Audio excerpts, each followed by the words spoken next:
नमस्कार साथियों, मैं नीरज कांति आप सभी का स्वागत करता हूं आपके अपने चैनल एनके ग्लोबल एजुकेशन पर। साथियों, आज है तारीख 3 जुलाई 2026 और आज की डेट में हम the Hindu, Indian express, PIB से जो इम्पोर्टेंट आर्टिकल्स हैं उनको यहाँ पर हम डिटेल में देखने वाले हैं। ऐसे आर्टिकल जो हमारे एग्जाम के पर्सपेक्टिव से इम्पोर्टेंट है। साथियों, यह video UPSC, SSC, state PCS और अदर कॉम्पिटिटिव एग्जाम के जो स्टूडेंट्स हैं उन सभी के लिए बहुत ही ज़्यादा महत्वपूर्ण रहने वाला है। साथियों, आज का जो पहला आर्टिकल आप यहाँ पर देख सकते हो, इंडिया और जापान के स्ट्रेटेजिक पार्टनरशिप के ऊपर यहाँ पर आधारित हमें नज़र आ रहा है। ठीक है, अब यहाँ पर इंडिया और जापान का स्ट्रेटेजिक पार्टनरशिप के ऊपर एनुअल सबमिट हुआ है अभी जुलाई 2026 के अंदर, न्यू दिल्ली के अंदर। तो इसी वजह से यह जो न्यूज़ है वो हमें देखने को मिल रही है।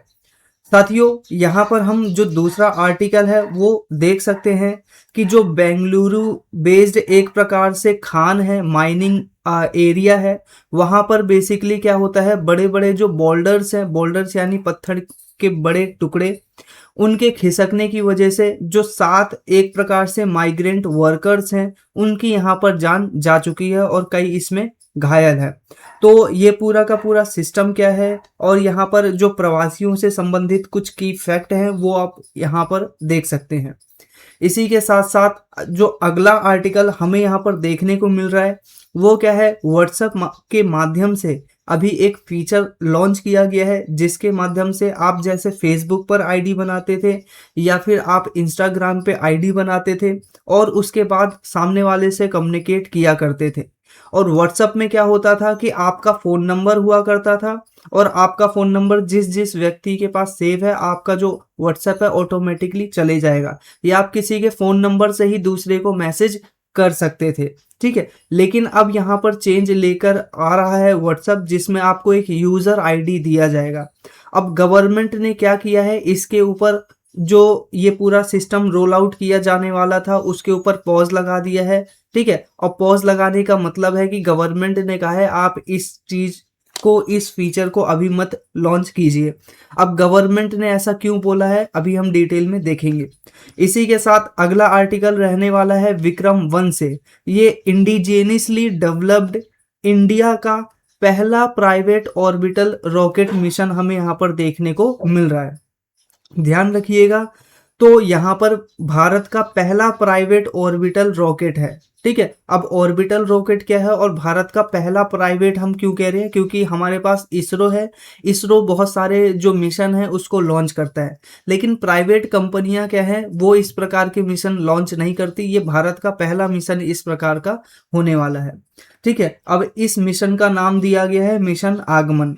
ठीक है, अब यहाँ पर हम आगे देखते हैं, नेक्स्ट आर्टिकल संबंधित होगा कि इंडिया के अंदर अगर हमें अपना कॉटन का प्रोडक्शन बढ़ाना है तो हमें जो जीएम क्रॉप्स है यानी जीएम कॉटन है उसके साथ साथ ही हमें अपने जो सॉइल है उसकी क्वालिटी के ऊपर भी फोकस करना पड़ेगा, मिट्टी की गुणवत्ता के ऊपर भी फोकस करना पड़ेगा। ऐसा यहाँ पर आर्टिकल में दर्शा रहा है। ये इंडियन एक्सप्रेस का एडिटोरियल आर्टिकल आपको यहाँ पर देखने को मिल रहा है।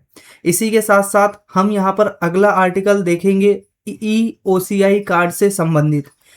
पहले की वीडियो में भी इसको कवर किया गया था, चूंकि यहाँ पर OCI कार्ड और FCRA दोनों को कंबाइंड करके पढ़ाया था तो कई स्टूडेंट के मन में कंफ्यूजन था। इसी वजह से OCI कार्ड को यहाँ पर हम अलग से आज इस वीडियो के अंदर डिटेल में डिस्कस करने वाले हैं कि ये है क्या, इसके स्पेसिफिक फीचर्स क्या हैं और बाकी सभी। तो यहाँ पर हम स्टार्ट करते हैं। अपना पहला जो आर्टिकल है वो क्या है, इंडिया और जापान के स्ट्रेटेजिक पार्टनरशिप के ऊपर, जहाँ पर इंडिया के अंदर जो यहाँ पर जापानीज प्राइम मिनिस्टर थी जिनका नाम है सनाई ताकाइशी। ठीक है, नाम ध्यान रखना जरूरी नहीं है, बस आपको पता होना चाहिए कि सनाई ताकाइशी जापान की अभी प्राइम मिनिस्टर हमें देखने को मिल रही हैं। और यहाँ पर इंडिया और जापान के बीच में एनुअल सबमिट हुआ है और दोनों के बीच में यहाँ पर बहुत सारे बायलैटरल एग्रीमेंट हुए हैं। ठीक है, और ये जो बायलैटरल एग्रीमेंट है प्रमुख रूप से एनर्जी सिक्योरिटी की फील्ड में, आर्टिफिशियल इंटेलिजेंस की फील्ड में और जो इकोनॉमिक सिक्योरिटी है उसके फील्ड में यहाँ पर हुआ है।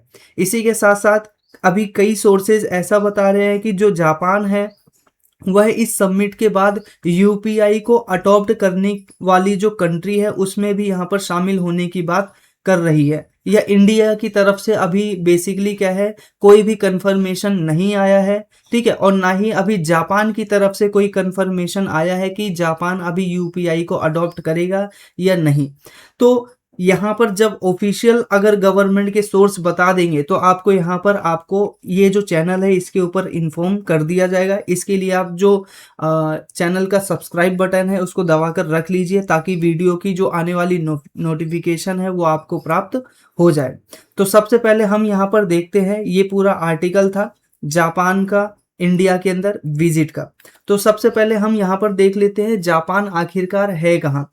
साथियों, आप यहाँ पर अगर वर्ल्ड का मैप ध्यान से देखोगे तो आपको नजर आएगा, कुछ इस स्थान पर आपको इंडिया नजर आता है, ठीक है, कुछ इस स्थान पर आपको इंडिया नजर आएगा और इंडिया के ऊपर आपको ठीक चाइना नजर आएगा इस जगह पर, ठीक है, और चाइना के पास में ही एक इस प्रकार की कंट्री है, ठीक है, और यहाँ पर आप उसको देख रहे हो जिसका नाम है जापान।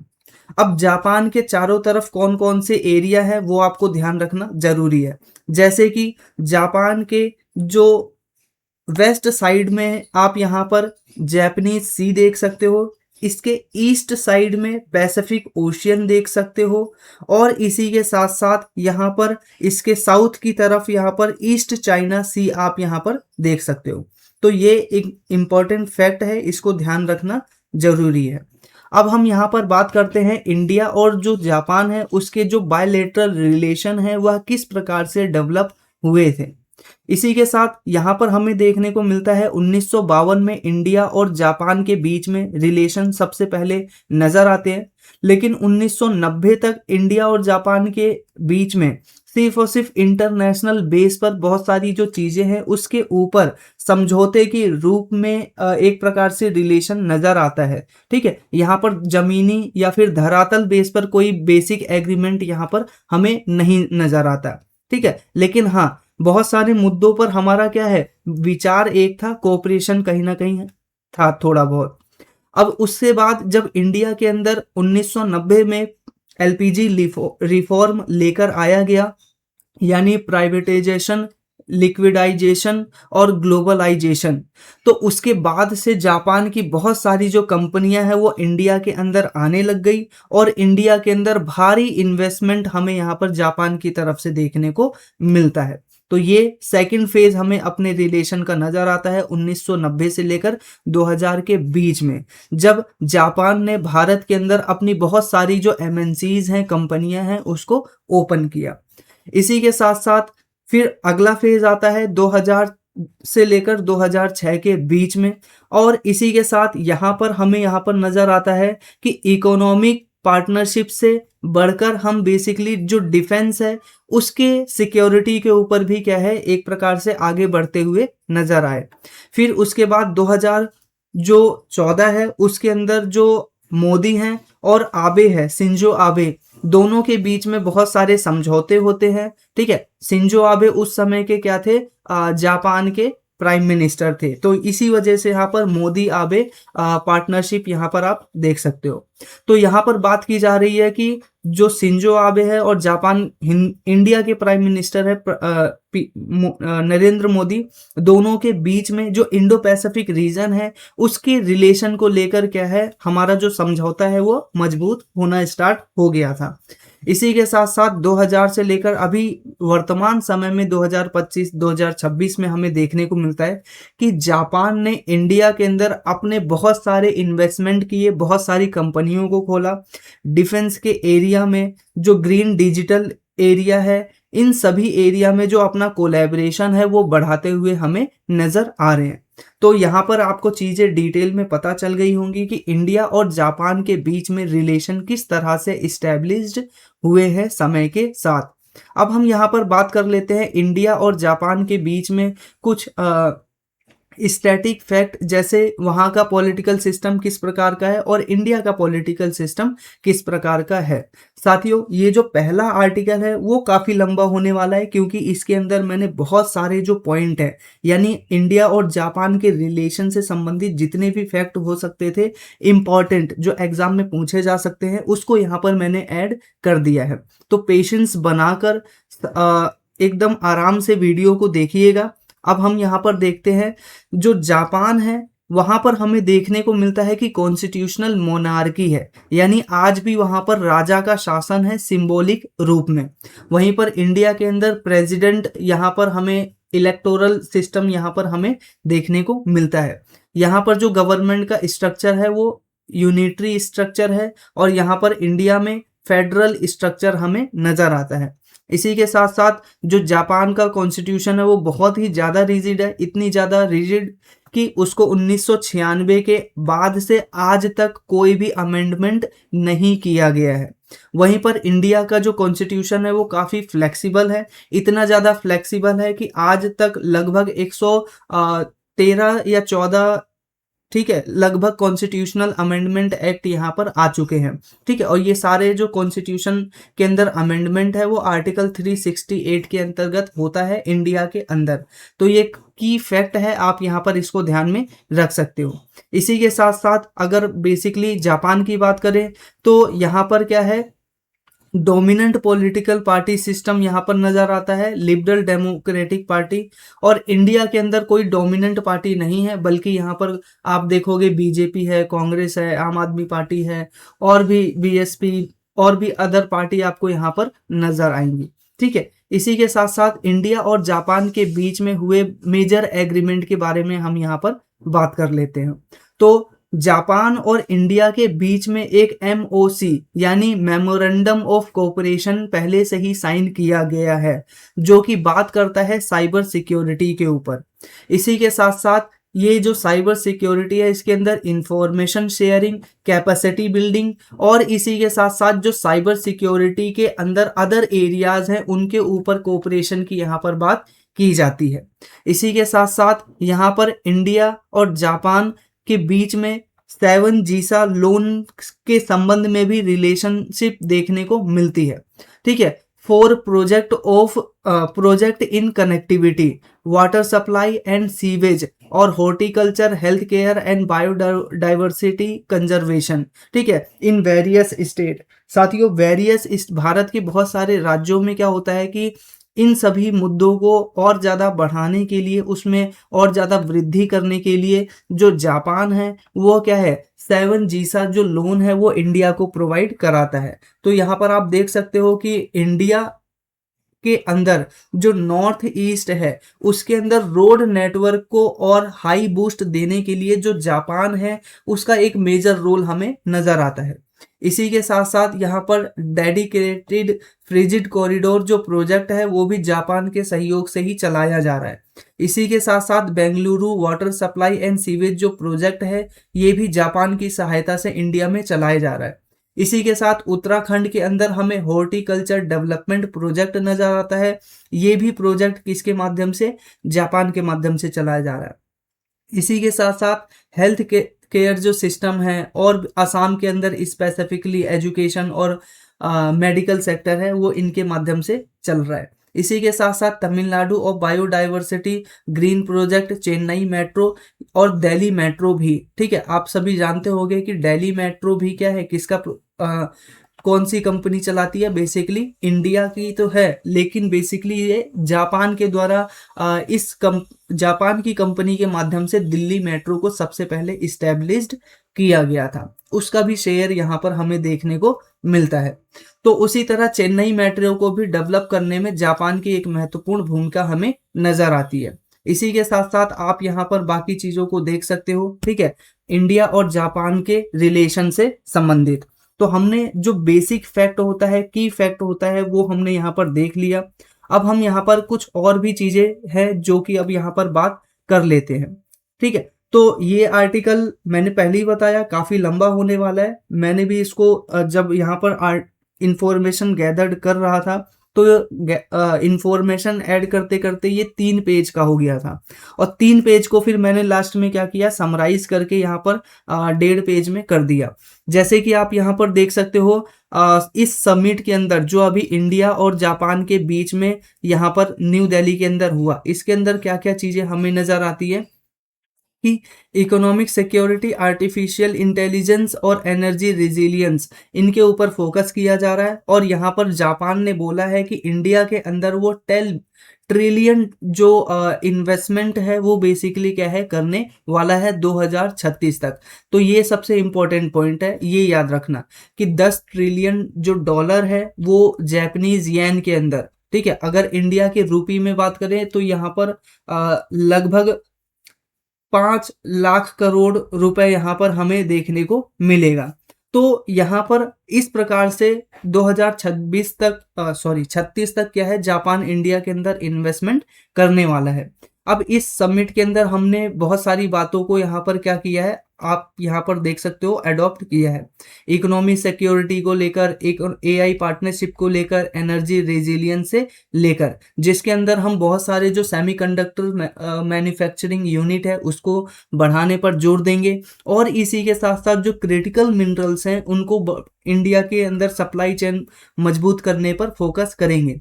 इसी के साथ साथ defence, maritime security, green energy और इन सभी का जो सप्लाई चेन है उसको रिजिलियंट बनाने के ऊपर इंडिया और जापान स्पेशल फोकस करने वाले हैं। इसका जो ऑब्जेक्टिव है, नॉर्मल सी बात है, ये जिस जिस काम में आते हैं वो बेसिकली क्या है, इसके मेजर ऑब्जेक्टिव हो जाएंगे।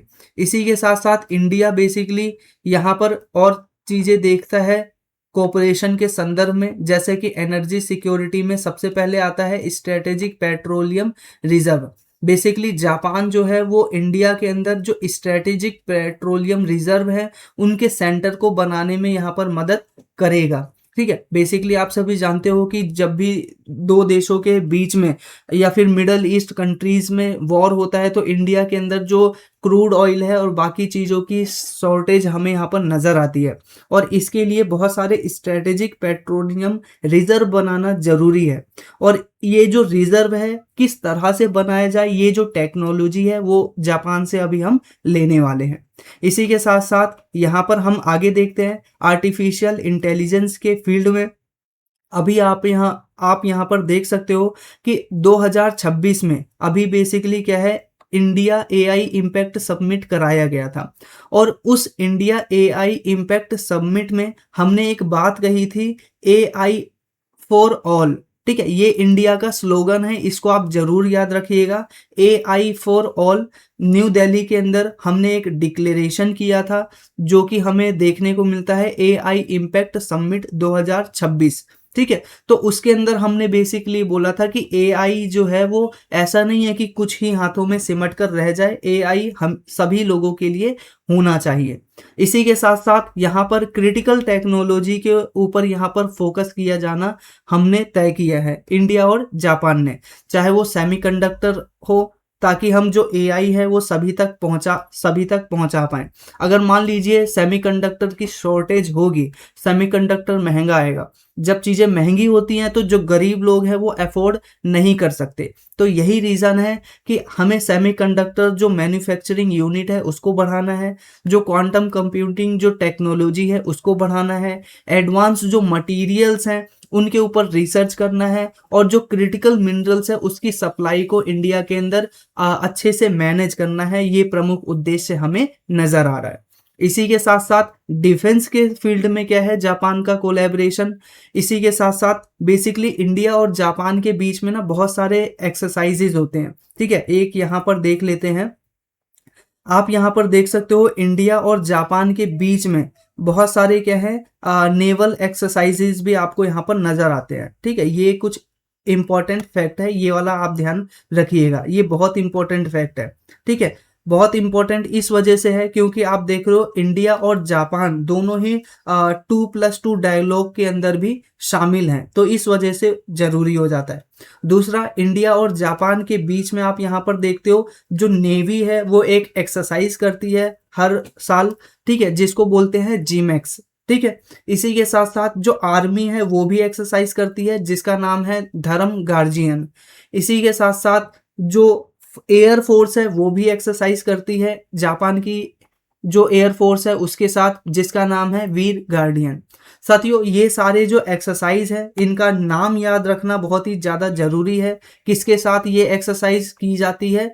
ये जापान के साथ सारी एक्सरसाइज आप यहाँ पर देख सकते हो। ठीक है, इसी के साथ साथ इंडिया और जापान के बीच में जो मैरीटाइम सिक्योरिटी है उसको लेकर भी कोऑपरेशन हमें यहाँ पर नज़र आता है, चाहे वो इंडो पैसिफिक रीजन हो, और यहाँ पर स्पेशली हम दोनों बात करते हैं कि जो नेविगेशन है इंडो पैसिफिक रीजन के अंदर वो फ्री होना चाहिए। ऐसा नहीं है कि यहाँ पर कोई भी रिस्ट्रिक्शन होनी चाहिए। ठीक है, इसी के साथ इकोनॉमिक पार्टनरशिप तो आपने देख लिया कि बेसिकली जापान इंडिया के अंदर 10 ट्रिलियन येन बेसिकली क्या है? जापान की एक रूपी है, जापान की करेंसी है। ठीक है, यहाँ पर 2030 तक इंडिया में इन्वेस्ट करेगा, ये हमें यहाँ पर प्रमुख रूप से फैक्ट नजर आ रहा है। तो हमने ये देख लिया। अब हमने देख लिया ये सारे पॉइंट। अब यहाँ पर हम देखते हैं डिफेंस के बीच में हमने एक्सरसाइज देख ली। इसी के साथ इंडो पैसिफिक रीजन के अंदर हम अपना कोऑपरेशन बढ़ाएंगे, ये भी हमने देख लिया। 10 ट्रिलियन येन जापानीज इन्वेस्टमेंट हम करेंगे 2026 तक, 36 तक। ठीक है, इसी के साथ साथ बाकी चीज़ों को आप यहाँ पर देख सकते हो। इसी के साथ अब हम कुछ स्टैटिक फैक्ट के बारे में बात कर लेते हैं इंडिया और जापान के रिलेशन से संबंधित। हालांकि इसको हमने पहले ही देख लिया है। 2000 कह रहा हूँ, 1952 से ही जो डिप्लोमेटिक रिलेशन है वो इस्टेब्लिश्ड हो गए थे।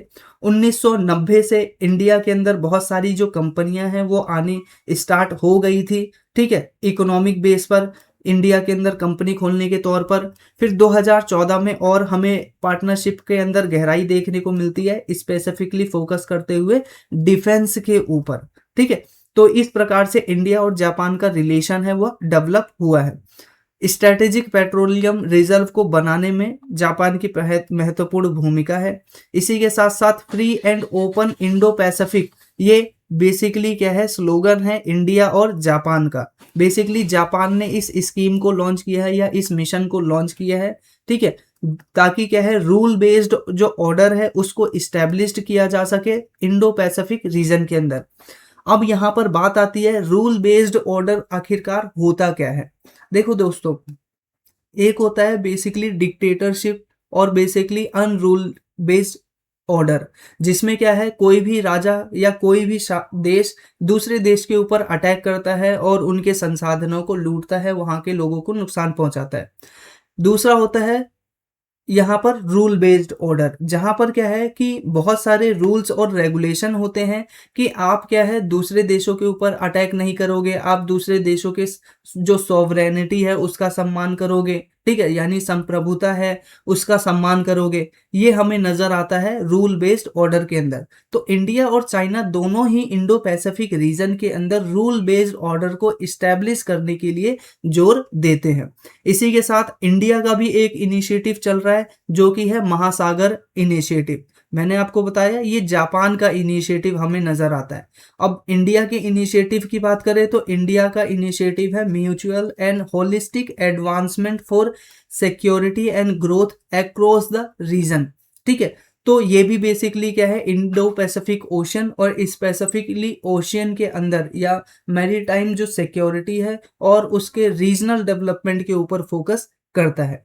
इसी के साथ साथ इंडिया ने अपने आप को टेक्नोलॉजी के अंदर, एआई के अंदर आगे बढ़ाने के लिए इंडिया सेमीकंडक्टर मिशन भी लॉन्च किया है। ठीक है, 2021 में इसको लॉन्च किया था और इसके अंदर जो सेमीकंडक्टर का इकोसिस्टम है वो डेवलप करने पे जोर दिया गया था। इसी के साथ इंडिया क्रिटिकल मिनरल्स के लिए भी पैक्स सिलिका, आपने नाम सुना होगा, जो कि अमेरिका के द्वारा संचालित एक ऑर्गेनाइजेशन है, उसके अंदर अभी इंडिया शामिल हुआ है। आपने न्यूज़ देखा होगा 4-5 दिन पहले। तो यहाँ पर क्रिटिकल मिनरल पे भी इंडिया जोर दे रहा है, 30 क्रिटिकल मिनरल्स पे, स्पेसिफिकली लिथियम, कोबाल्ट, निकल, ग्रेफाइट और कॉपर पे। अब इसका सिग्निफिकेंस क्या होगा इंडिया का? तो इंडिया का जो एआई एम्बिशन है वो फुलफिल होगा, सेमीकंडक्टर मैन्युफैक्चरिंग जो यूनिट है वो डेवलप होंगे।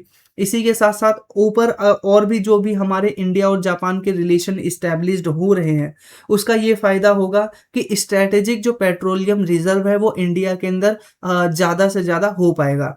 यहाँ पर जापान की वजह से। इसी के साथ साथ जो टेक्नोलॉजी ट्रांसफर है उसकी वजह से इंडिया के अंदर बेसिकली क्या है, जो टेक्नोलॉजी है उसके अंदर इन्हेंसमेंट होगा यानी विस्तार होगा, और जो जापान का इन्वेस्टमेंट है वो भी यहाँ पर आता हुआ नजर आएगा। ठीक है, बाकी चीजों को आप देख सकते हो कि यह इस प्रकार से भारत का जो विजन है विकसित भारत 2047 वो बेसिकली प्रमोट होता हुआ नजर आएगा। ठीक है, तो ये हमने जो पूरा कॉन्सेप्ट है वो हमने देख लिया इंडिया और जापान के रिलेशन से संबंधित। साथियों, कुछ की इनिशिएटिव है जो गवर्नमेंट के द्वारा लॉन्च किए गए हैं, आप इसको यहाँ पर देख सकते हैं। इसी के साथ ग्लोबल लेवल पर चैलेंज हमें क्या नजर आता है इंडिया और जापान के बीच में, आप यहाँ पर देख सकते हैं। इसी के साथ वे फॉरवर्ड के रूप में और लास्ट में ये जो पूरा आर्टिकल था उसकी एक समरी। तो मुझे उम्मीद है आपको ये जो पहला आर्टिकल है इन डेप्थ इन डिटेल यह पसंद आया होगा। साथियों, आप यहाँ पर देख रहे हो ये जो पूरा आर्टिकल था काफी लंबा था, इसके दो फॉर्म थे, एक शॉर्ट वर्जन और दूसरा फुल फॉर्म वर्जन। जो शॉर्ट वर्जन है वो आपको यहाँ पर बता दिया गया है, इसका जो फुल वर्जन है, ठीक है, आप उसको देखने के लिए जो पीडीएफ है उसको यहाँ पर डाउनलोड कर सकते हैं। ठीक है, तो पीडीएफ में आपको मिल जाएगा। अब पीडीएफ आपको कहाँ मिलेगी बता देता हूँ, ये आपको NK global education telegram channel नजर आएगा। इसके ऊपर रेगुलर बेस पर आपको जो पीडीएफ है वह प्रदान कर दी जाती है। इसी के साथ साथ आप यहाँ पर देखोगे अपना एक पेड ग्रुप भी चलता है, 499 में एक ग्रुप होगा जिसके अंदर आपको डेली बेस पर करंट अफेयर, वीकली, मंथली और पूरे साल भर का जो करंट अफेयर है वो एक ही स्थान पर मिलेगा, एक ही सब्सक्रिप्शन में। अब ऐसा नहीं है कि आपको हर मंथ क्या है इसके लिए बेसिकली क्या करना पड़ेगा या हर साल आपको रिन्यू करना पड़ेगा। आप अगर एक बार इस ग्रुप में ज्वाइन कर लेते हो तो उसके बाद से आपको जितना भी पीडीएफ है वो आपको अनलिमिटेड टाइम के लिए मिलता रहेगा जब तक आपका एग्जाम क्रैक नहीं हो जाता। ठीक है, तो करंट अफेयर का वन स्टॉप सॉल्यूशन आपको यहाँ पर इस प्रकार से नजर आता हुआ नजर आएगा। ठीक है, इस ग्रुप से ज्वाइन होने के लिए ये जो व्हाट्सएप नंबर दिया है इसके ऊपर आप मैसेज कर सकते हैं।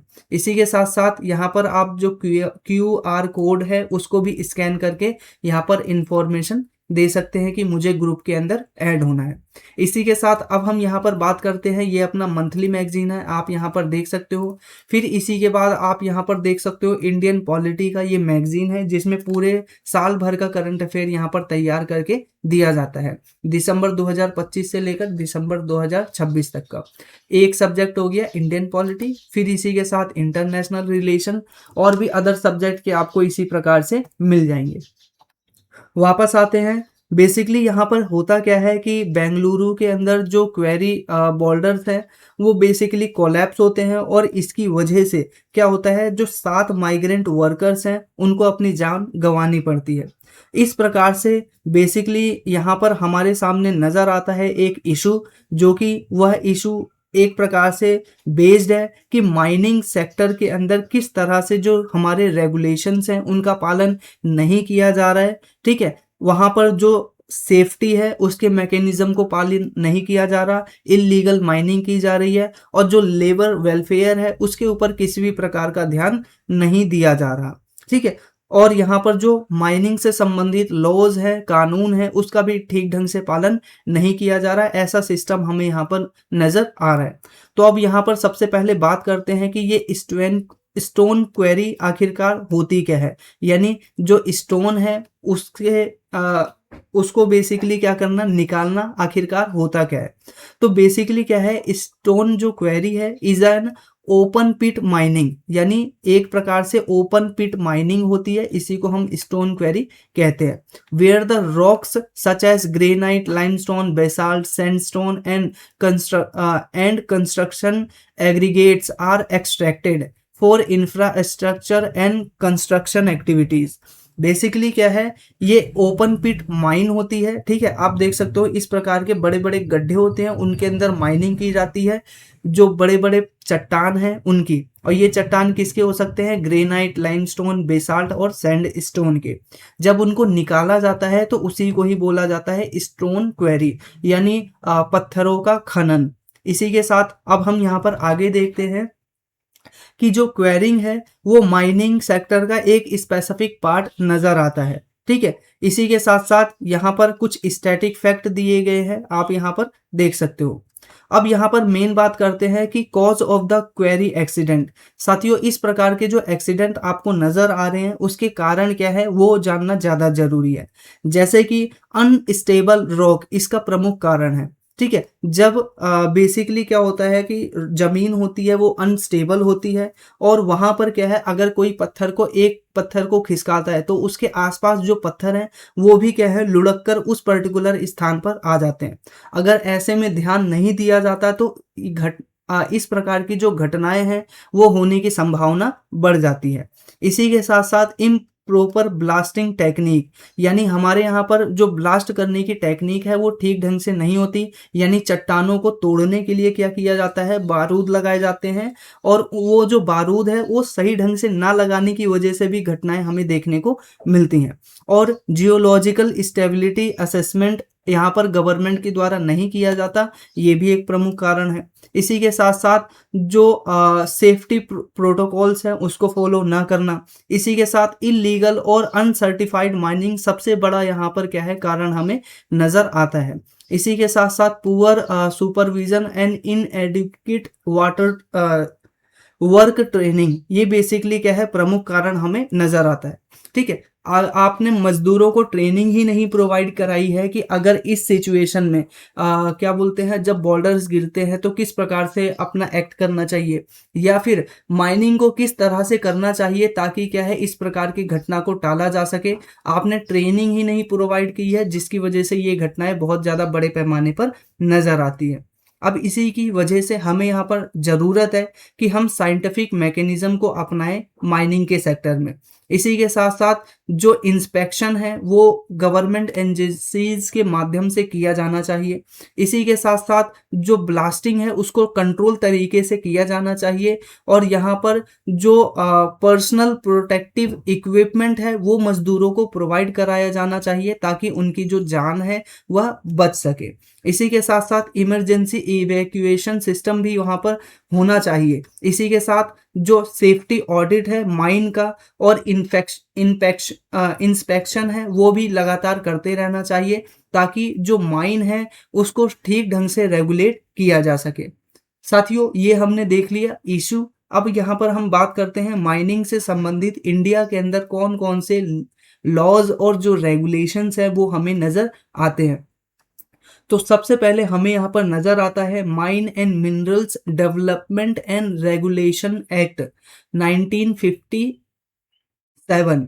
ठीक है, यानी इसका शॉर्ट फॉर्म आप देख सकते हो MMDR एक्ट 1957, जो कि बेसिकली बात करता है कि जो माइन एक्टिविटीज है उसको किस तरह से रेगुलेट किया जाए, और इसी के साथ साथ जो मिनी मिनी क्या बोलते हैं माइनिंग लीजेस और जो मिनरल डेवलपमेंट है उसको प्रमोट करने के लिए यहाँ पर ये प्रमुख एजेंसी हमें नजर आती है। यानी जो माइन है खाने हैं ये बेसिकली ठेके पर यही एजेंसी जो कंपनियां हैं उनको प्रोवाइड कराती है।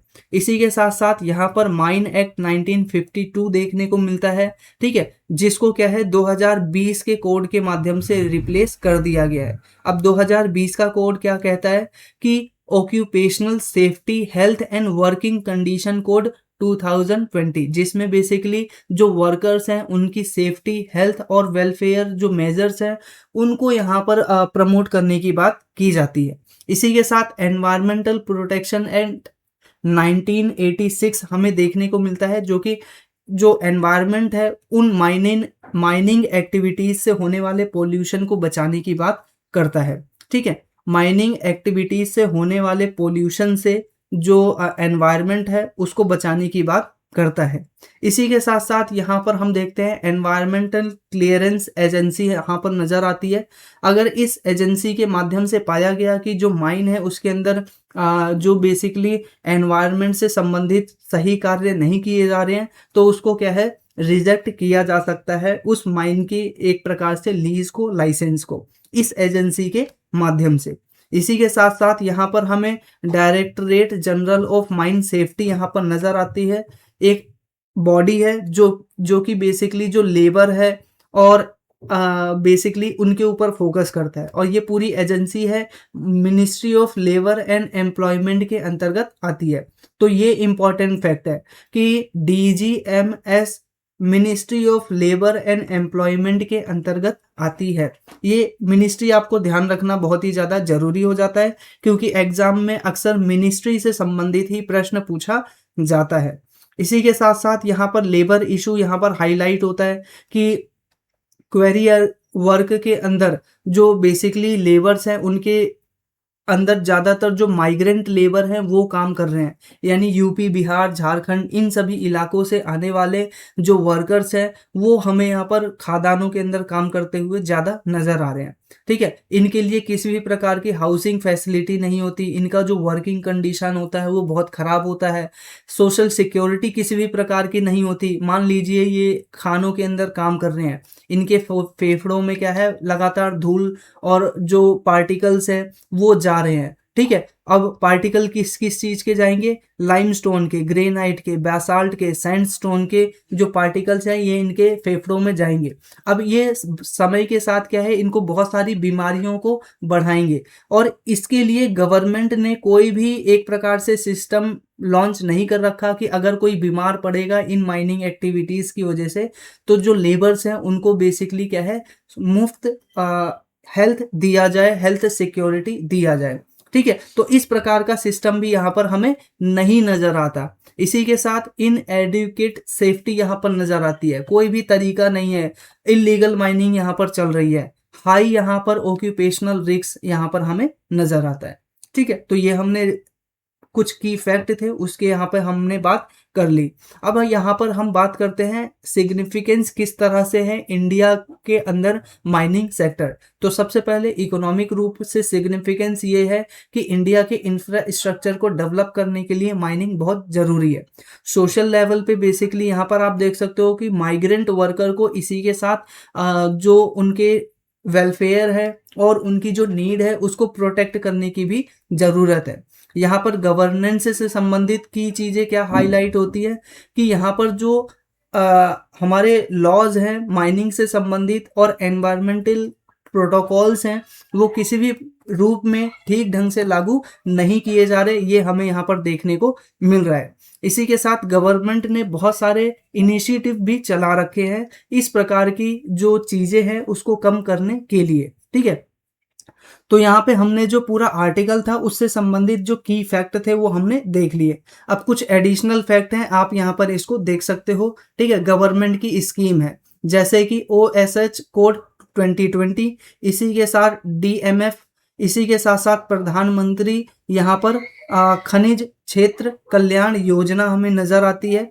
ठीक है, जो कि बेसिकली बात करता है हेल्थ की, एजुकेशन की और लाइवलीहुड की, जो कि माइनिंग के अंदर काम करते हैं। ठीक है, तो बाकी चीजों को आप इस प्रकार के देख सकते हो। चैलेंजेस क्या है, सबसे बड़ा चैलेंज है इलीगल माइनिंग। ठीक है, सरकार का कॉन्ट्रैक्ट ही नहीं है वहां पे, तो सरकार वहां पे करेगी क्या। Weak enforcement of laws and regulations. ठीक है, इसी के साथ साथ लेबर लॉ का वॉयलेशन, ये बाकी चीजों को आप यहाँ पर इस प्रकार से देख सकते हो। तो नॉर्मल सी बात है, अगर हमें इसे स्ट्रेंथन करना है, इन चीजों को रिमूव करना है, इस प्रकार की घटनाओं को आगे नहीं होने देना है, तो इन सभी चीजों के ऊपर काम करना पड़ेगा। हमें अपने वर्कर की कंडीशन ठीक करनी पड़ेगी, जो लॉज एंड रेगुलेशंस हैं उनको ठीक ढंग से लागू करवाना पड़ेगा इस पूरे सेक्टर के अंदर। ठीक है, तो ये हमने जो दूसरा आर्टिकल है उसको भी यहाँ पर इन डेप्थ इन डिटेल में देख लिया। मुझे उम्मीद है आपको ये जो आर्टिकल है वो पसंद आया होगा। पसंद आया तो वीडियो को लाइक कर लीजिएगा। इसी के साथ साथ यहाँ पर हम देखते हैं अपना अगला आर्टिकल व्हाट्सएप से संबंधित है। व्हाट्सएप ने बेसिकली क्या है, एक नया फीचर लॉन्च किया। ठीक है, अब नया फीचर के अंदर क्या है कि जैसे यहाँ पर आप देख सकते हो कि पहले क्या होता था, फोन नंबर के माध्यम से आपको व्हाट्सएप लॉगिन होता था, लेकिन अब यहाँ पर फोन नंबर के माध्यम से आपका व्हाट्सएप लॉगिन तो होगा, लेकिन आप जो दूसरों से चैट करते हो वो बेसिकली क्या है, एक यूजर आईडी के बिहाफ पर होगा, ऐसा यहाँ पर व्हाट्सएप के माध्यम से कहा जा रहा है। यानी एक नया यूजर नेम जो फीचर है वो अभी यहाँ पर व्हाट्सएप के द्वारा यहाँ पर लॉन्च किया गया है। अब यहाँ पर सरकार बहुत ज़्यादा चिंतित है किस चीज़ से संबंधित, क्योंकि मान लीजिए आपके जो व्हाट्सएप नंबर है, पहले तो आपका फ़ोन नंबर होता था, गवर्नमेंट वो फ़ोन नंबर के थ्रू आपको ट्रैक कर लेती थी कि आप हो कौन। वहीं पर क्या है, अगर यूजर नेम आ जाएगा जैसे फेसबुक और इंस्टाग्राम में होता है, तो वैसे में क्या है कि किस व्यक्ति ने ये मैसेज किया ये पता लगाना ही मुश्किल हो जाएगा। तो ये एक इम्पोर्टेंट या बहुत बड़ा चैलेंज हमारे सामने नजर आ रहा है। इसी के साथ साथ जो ऑनलाइन फ्रॉड है वो और ज़्यादा बढ़ जाएगा। जो फिशिंग जैसी एक्टिविटीज़ होती है, अब ये फिशिंग मछली मारने वाला बात नहीं हो रही है। फिशिंग बेसिकली क्या होता है, आपको एक मैसेज देंगे, ठीक है, यानी आपको वो एक मैसेज सेंड करेंगे और उस मैसेज के ऊपर जैसे ही आप क्लिक करोगे, आपका जो ओटीपी है वो किसी और के पास जाएगा। ओटीपी किसी और के पास जाने से अगर आपका वो नंबर आपके बैंक अकाउंट से लिंक है, तो वो बेसिकली उस बैंक अकाउंट का एक्सेस उस व्यक्ति के पास चला जाएगा और आपका सारा का सारा जो बैंक अकाउंट है वो खाली हो जाएगा। तो इस प्रकार से जब किसी के ऊपर अटैक किया जाता है, साइबर अटैक, उसी को बेसिकली फिशिंग बोला जाता है। ठीक है, इसी के साथ डिजिटल अरेस्ट स्कैम जो होता है, वो घटनाएं देश के अंदर और ज़्यादा बढ़ जाएंगी, गवर्नमेंट का ये कहना है। ठीक है, तो इस वजह से गवर्नमेंट ने यहाँ पर बोला है डिटेल एक्सप्लेनेशन देते हुए कि आपको अभी ये जो नया फीचर आप लॉन्च किए हो किया है आपने, वो अभी इंडिया के अंदर लॉन्च मत कीजिए। ठीक है, जब तक कि हम अपना एक प्रकार से रूल्स और सेफ्टी रेगुलेशन से वो इस्टेब्लिश्ड ना कर लें। ठीक है, तो इस प्रकार से क्या है, साइबर सिक्योरिटी, डिजिटल ट्रस्ट और ऑनलाइन यूजर प्रोटेक्शन के प्रति जो हमारी गवर्नमेंट है वो काफ़ी सतर्क है, ये हमें यहाँ पर दर्शा रहा है। इसी के साथ अब हम यहाँ पर बात कर लेते हैं स्टैटिक फैक्ट्स के बारे में कि ये व्हाट्सएप आप सभी चलाते ही होंगे। इसी के साथ साथ यूज़र नेम क्या होता है, पहले आपके यहाँ पर आपने देखा होगा कि जब भी कोई नया कॉन्टैक्ट आता है तो आपके पास जो नया कॉन्टैक्ट आता है वो फ़ोन नंबर के नाम पर आता है। फिर जब आप अपने मोबाइल में उसका नाम सेव कर लेते हो पर्टिकुलर नेम से, तब वो व्हाट्सएप के ऊपर उसका नाम नज़र आता है। ठीक है, लेकिन यहाँ पर ये सिस्टम ख़त्म करके डायरेक्ट वहीं पर, यानी जो यूज़र है वही अपना नाम तय कर सकता है। ये यहाँ पर स्पेसिफिक फैसिलिटी यहाँ पर व्हाट्सएप के माध्यम से दिया जा रहा है। ठीक है, यहाँ पर आप बिना मोबाइल नंबर के, ठीक है, यहाँ पर बिना आप अपने मोबाइल नंबर किसी को दिए क्या कर सकते हो, दूसरे के साथ कम्युनिकेट कर सकते हो। जैसे आपको किसी का फेसबुक पे नंबर तो होता नहीं है, बस आपको क्या है उसका नाम ध्यान होता है, तो आप उसका फेसबुक जो आईडी है या फेसबुक वाला जो नाम है वो टाइप करते हो, तो सिंपल सा आप उसकी प्रोफाइल पर जा सकते हो। तो ऐसा ही सिस्टम यहाँ पर होगा।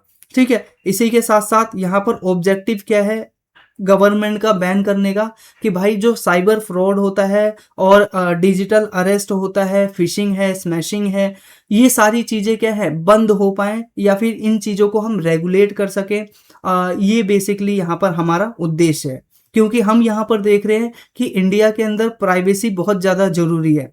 क्यों ज़रूरी है, क्योंकि आज इंडिया बेसिकली क्या है डिजिटल टेक्नोलॉजी के मामले में काफ़ी ज़्यादा आगे निकल चुका है और ऐसे में हमें यहाँ पर लगातार जो एक प्रकार से प्राइवेसी से संबंधित एक प्रकार से केसेस हैं वो भी बहुत सारे निकलते हुए नज़र आ रहे हैं। ठीक है, यानी एक प्रकार से साइबर अटैक है उसकी घटनाएं भी नज़र आ रही हैं। तो यहाँ पर जो पर्सनल सेफ्टी है उसको इंश्योर करने के लिए बेसिकली गवर्नमेंट के द्वारा ये कदम उठाया गया है, ताकि जो क्रिएटर है, बिजनेसमैन है, ऑर्गेनाइजेशंस हैं, उन सभी का क्या है डिजिटल आइडेंटिटी है वो गवर्नमेंट के पास कहीं ना कहीं रहे। ठीक है, इसी के साथ साथ यूजर नेम बेस्ड आइडेंटिटी हमने बात कर ली। प्राइवेसी प्रोटेक्शन क्या होता है, क्रॉस प्लेटफॉर्म ब्रांडिंग क्या होता है, बेसिकली क्रॉस प्लेटफॉर्म ब्रांडिंग क्या होता है, आपने देखा होगा businesses and creator can reserve username similar to their Facebook और Instagram account.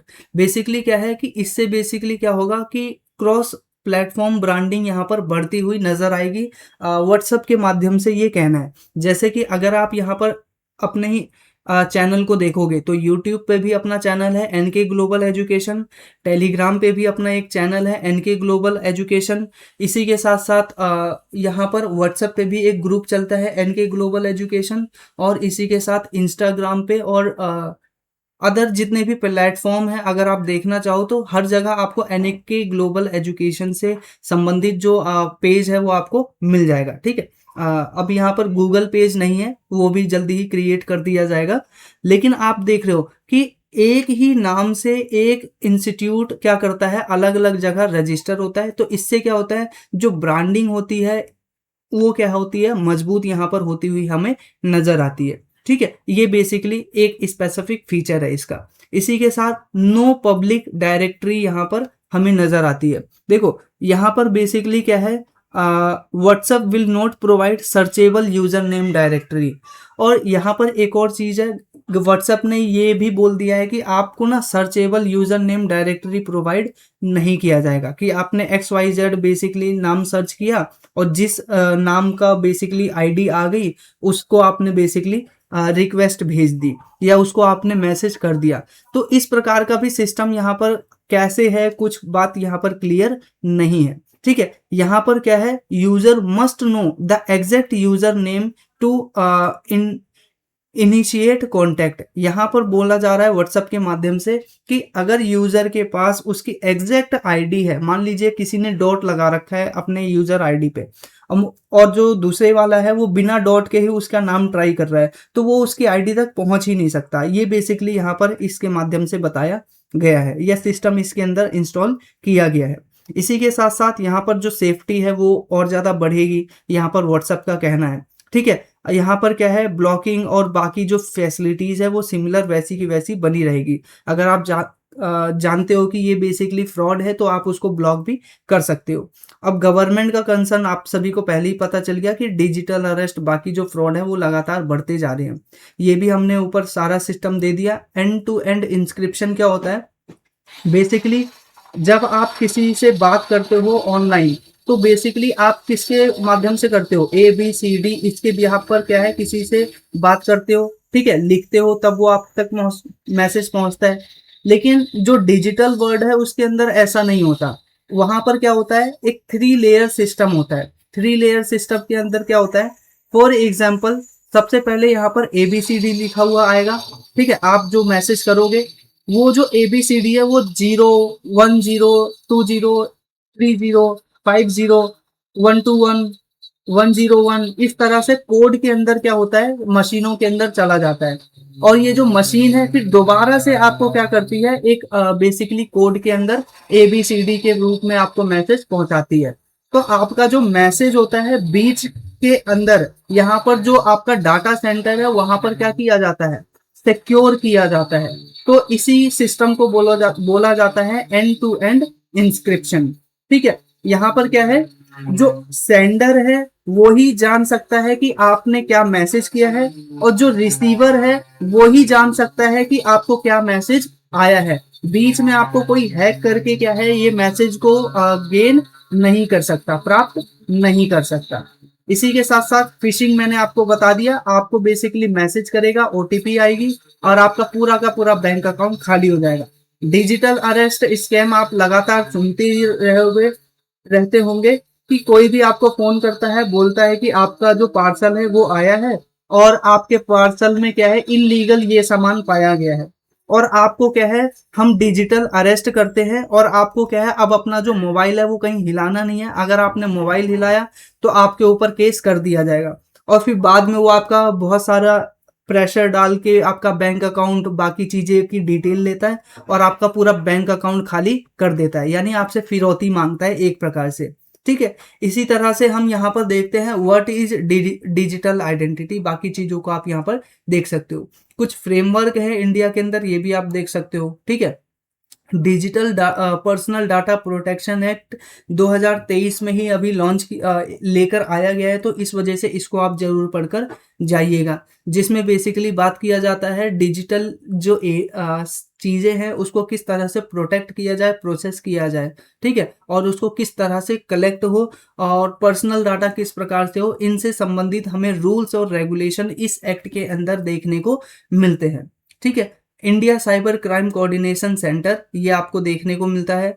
National cyber crime report portal यहाँ पर आपको देखने को मिलता है।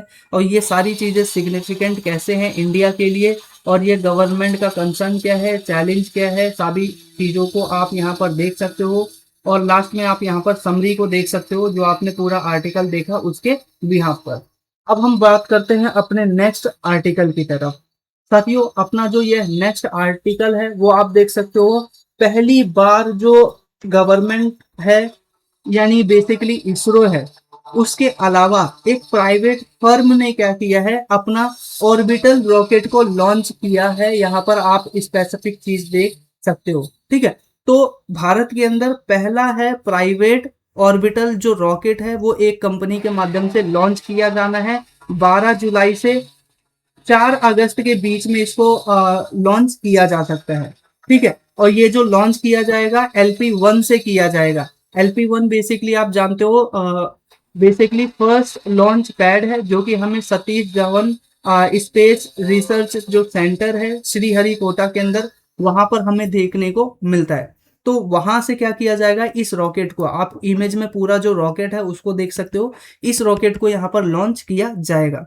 ठीक है, तो इसकी सबसे बड़ी खास बात क्या है कि अभी तक स्पेस सेक्टर में इंडिया के अंदर सिर्फ और सिर्फ इसरो काम किया करता था, लेकिन अब इसरो के साथ साथ में एक प्राइवेट एजेंसी ने भी अपना जो रॉकेट है वो बना लिया है। अब इस रॉकेट का इन्होंने नाम दिया है विक्रम-1।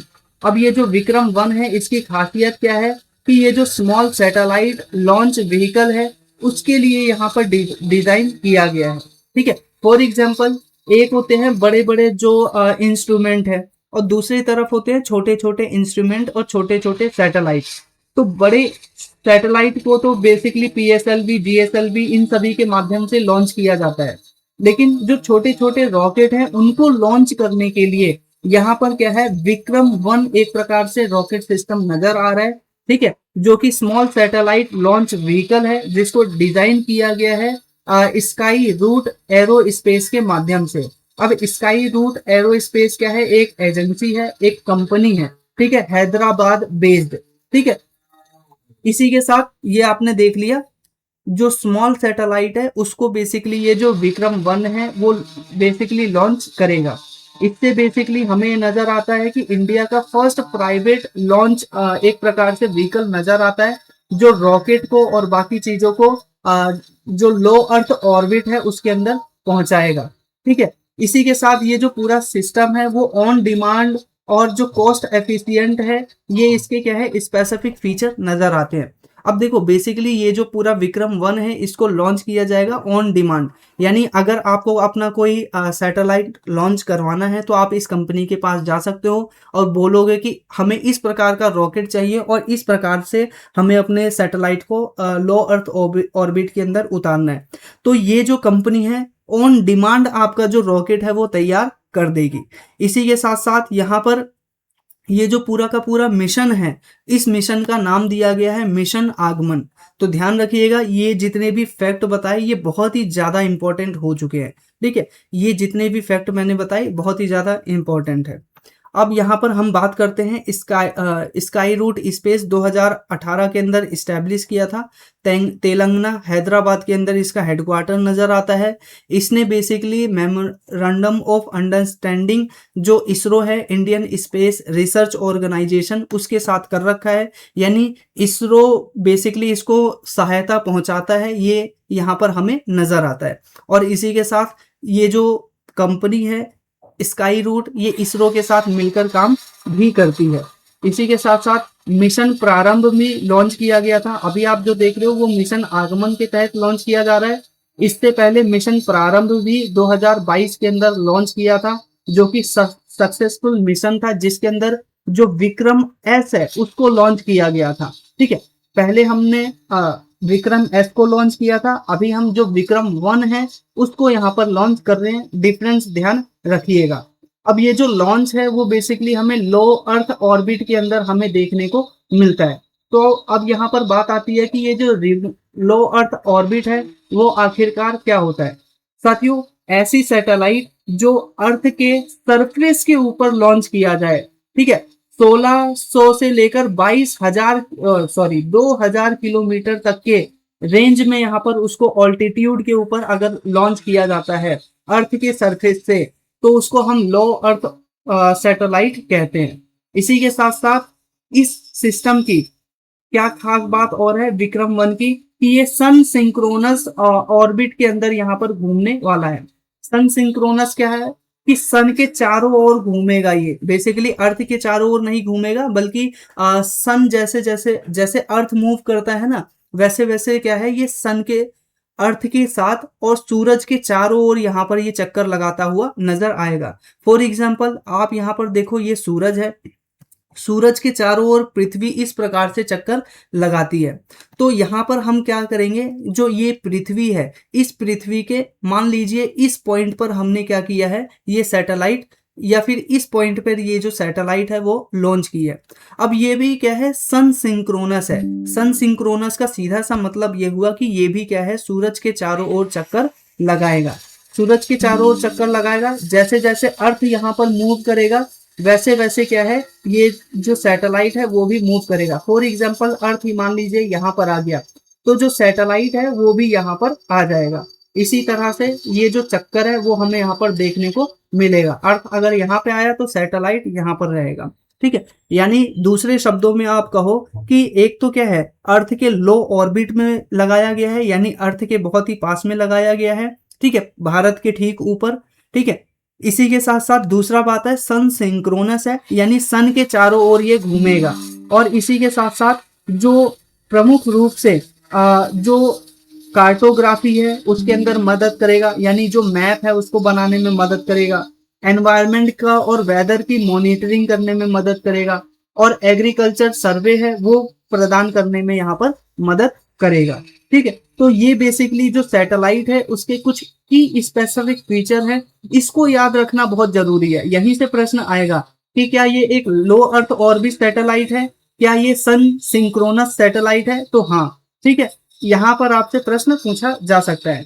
तो एक बार मैं देख लेता हूँ जो आपकी कनेक्टिविटी है वो बरकरार है कि नहीं है। ठीक है, फिर उसके हिसाब से हम यहाँ पर आगे बढ़ते हैं। तो स्ट्रीम यहाँ पर लगातार चल रही है, कोई दिक्कत यहाँ पर नहीं है। हालांकि जो स्ट्रेंथ है वो क्या है, हल्की सी कमजोर नजर आ रही है। कोई बात नहीं, फिर भी यहाँ पर हम देखते हैं, अपना जो आर्टिकल है वो रुकना नहीं चाहिए।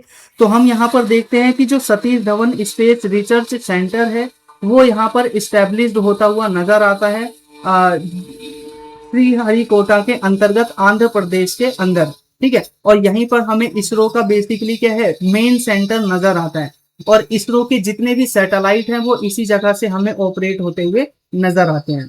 ठीक है, अगर आप यहाँ पर देखोगे, इन स्पेस एक प्रकार से फर्म है जिसका फुल फॉर्म आप देख सकते हो, Indian national space promotion and authorisation centre.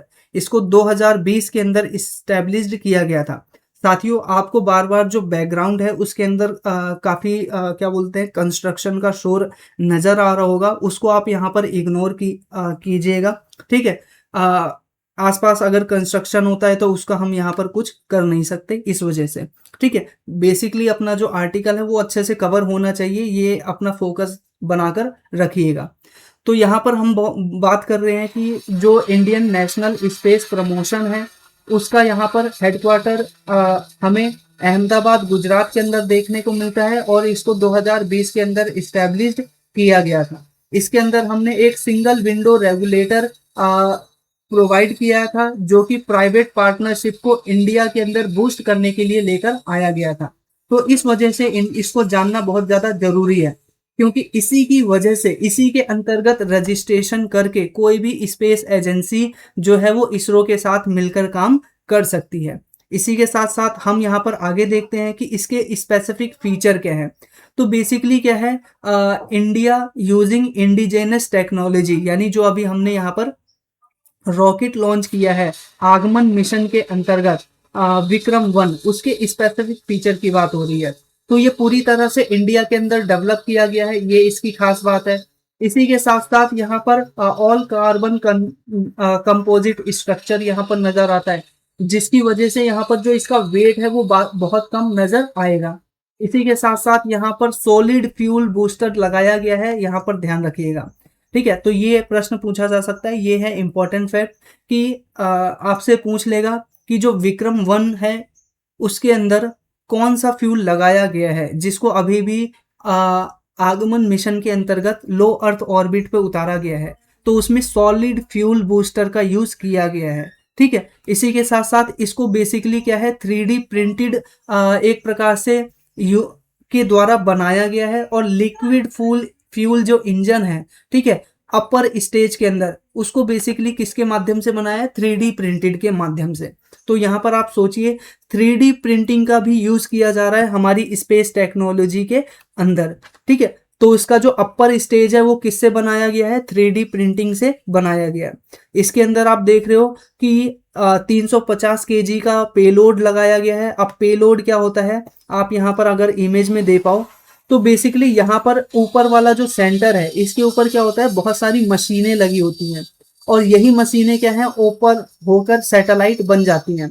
तो इस प्रकार से हम यहाँ पर देखते हैं कि 350 किलो का क्या है? पेलोड लगाया गया है, जिसको लो अर्थ ऑर्बिट के अंदर इस्टेब्लिश किया जाएगा। और 260 केजी का पेलोड है जो कि सन सिंक्रोनस ऑर्बिट में यहाँ पर इस्टेब्लिश्ड किया जाएगा।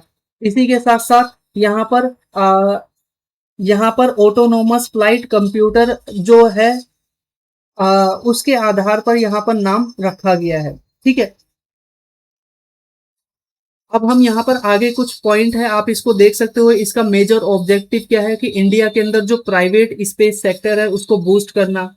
इसी के साथ अफोर्डेबल बेस पर क्या है, कम कीमत पर हम अपने जो लॉन्च व्हीकल्स हैं उनके माध्यम से सैटेलाइट को अपने ऑर्बिट के अंदर उतार पाएं, ये हमारा प्रमुख उद्देश्य है। इसी के साथ साथ जो फॉरेन और कमर्शियल लॉन्च है वो प्रोवाइड कर सकें। अब ऐसा नहीं है कि ये जो कंपनियां हैं सिर्फ भारत की सैटेलाइट को लॉन्च करेंगी। अगर कोई दूसरी कंपनी भारत के अंदर आती है, सैटेलाइट लॉन्च करना चाहती है, तो उसको भी यहाँ पर लॉन्च करके इंडिया पैसे कमा सकता है। इसी के साथ इंडिजेनियसली इसको यहाँ पर तब डेवलप किया गया है। तो यह इंडिया की जो टेक्नोलॉजी है वो प्राइवेट स्पेस सेक्टर के अंदर बूस्ट होती हुई नजर आ रही है, ठीक है। तो ग्लोबल लेवल पे जो स्मार्ट सैटेलाइट लॉन्च व्हीकल है उसके जो मार्केट है उसके भी बेसिकली इंडिया को प्रोवाइड कराएगा ये पूरा का पूरा सिस्टम, ठीक है। तो इंपॉर्टेंस आपने देख लिया कि प्राइवेट सेक्टर को बूस्ट मिलेगा। इकोनॉमिक में आपने देख लिया कि ग्लोबल लेवल पे हम दूसरे देशों के सैटेलाइट को भी बेच करके पैसा कमा सकते हैं। टेक्नोलॉजिकल इंपॉर्टेंस ये है कि ये पूरी तरह से, पहली बात तो है इंडिजिनियसली डेवलप है। दूसरी बात है कि इसके अंदर 3D प्रिंटिंग जो स्ट्रक्चर होता है उसका प्रयोग किया गया है। ऑटोनोमस फ्लाइट सिस्टम है उसका यूज यहाँ पर किया गया है। और यहाँ पर कार्बन कंपोजिट स्ट्रक्चर्स है उनका यूज किया गया है। कार्बन कंपोजिट जो स्ट्रक्चर्स है उसका यूज होने की वजह से इसका जो भार है वो कम हो जाएगा, वजन है कम हो जाएगा। 3D प्रिंटेड से बनाया है तो इसका मतलब क्या है, ये बहुत ही जल्दी तैयार किया जा सकता है। ऑटोनोमस फ्लाइट यहाँ पर हमें नजर आता है कि इसको यहाँ पर रेगुलेट अच्छे से किया जा सकता है, ठीक है। इसी के साथ साथ स्ट्रेटेजिक इंपॉर्टेंस, बाकी सारी चीजों को देख सकते हो, हमने यहाँ पर डिटेल में बात कर ली है। वे फॉरवर्ड के रूप में और इसी के साथ समरी के रूप में ये जो कंटेंट है आप इसको इस प्रकार से देख सकते हो, ठीक है। तो ये जो अपना आर्टिकल था डिटेल में हमने कवर कर लिया।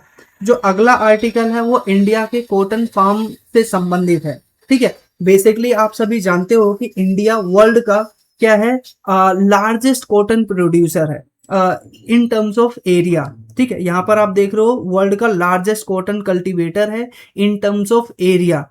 लेकिन यहाँ पर हमारी एक कमी क्या नजर आती है कि लार्जेस्ट कॉटन एरिया के संदर्भ में हम प्रोड्यूस करते हैं, लेकिन प्रोडक्ट की क्वालिटी के बिहाफ पर, ठीक है, या प्रोडक्शन के बिहाफ पर हमारा जो स्थान है वो चौथे पांचवें नंबर पर आता है। तो हम ज्यादा एरिया में ग्रो कर रहे हैं, इसका मतलब ये है कि हमने बीज बहुत सारे लगा दिए हैं लेकिन उन बीजों की क्वालिटी इतनी अच्छी नहीं है, या फिर वहां की जो जमीन है उसकी क्वालिटी इतनी अच्छी नहीं है कि वो ज्यादा से ज्यादा प्रोडक्शन कर सके, ठीक है। और यही रीजन है कि हमें यहाँ पर डिस्कस होता हुआ नजर आ रहा है कि जो जीएम कॉटन्स हैं यानी जेनेटिकली मॉडिफाइड जो कॉटन्स हैं उनकी टेक्नोलॉजी को और ज्यादा आगे बढ़ाने की जरूरत है। साथियों, बहुत साल पहले हमने जो बॉल गार्ड 3 है उसको इंडिया के अंदर लॉन्च कर दिया था। सॉरी, बॉल गार्ड 2 है और 1 है उसको हमने लॉन्च कर दिया था, जिसकी वजह से इंडिया का जो कॉटन प्रोडक्शन है वो काफी ऊपर गया। लेकिन बाद में क्या हुआ, हमने अपनी टेक्नोलॉजी के अंदर परिवर्तन नहीं किया और इसके बदले में हमने देखा कि जो हमारी कॉम्पिटिटिव कंट्रीज हैं उन्होंने अपनी टेक्नोलॉजी में परिवर्तन किया और वो सबसे बड़ी प्रोड्यूसर बन के बैठ गई। ठीक है, अदरवाइज पहले इंडिया नंबर 1 पर आता था प्रोडक्शन के मामले में भी और एरिया के मामले में और क्वालिटी के मामले में भी। ठीक है, तो यहाँ पर आपको समझ में आ गया कि मेन मुद्दा यही है। यहाँ पर आर्टिकल में बात की जा रही है दो बातों की, कि एक तो हमने अपनी टेक्नोलॉजी को बढ़ाया नहीं, जब हमने दुनिया में सबसे पहले जीएम कॉटन को इंट्रोड्यूस किया, सबसे पहले इंट्रोड्यूस किया, बताओ। उसके बाद हमने क्या है, जो बॉल गार्ड 1 है और 2 है उस साइंटिफिक एक्सपेरिमेंट्स को लॉन्च किया और अप्लाई कर दिया और हम वर्ल्ड लेवल पे लीडिंग कंट्री बन गए।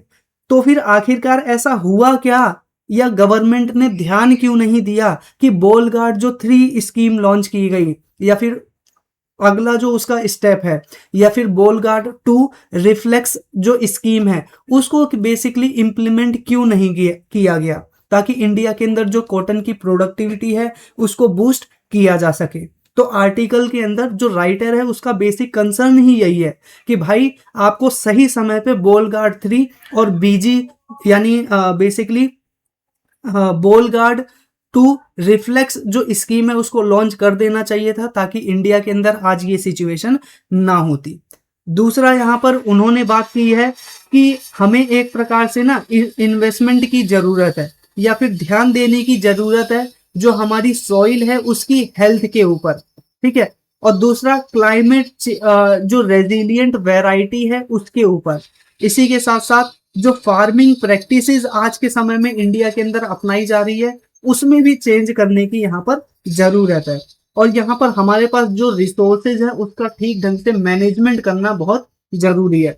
यही जो बेसिक आर्गुमेंट है ये जो राइटर है उनके माध्यम से बोला जा रहा है। इंडियन एक्सप्रेस का आप ये आर्टिकल देख सकते हो।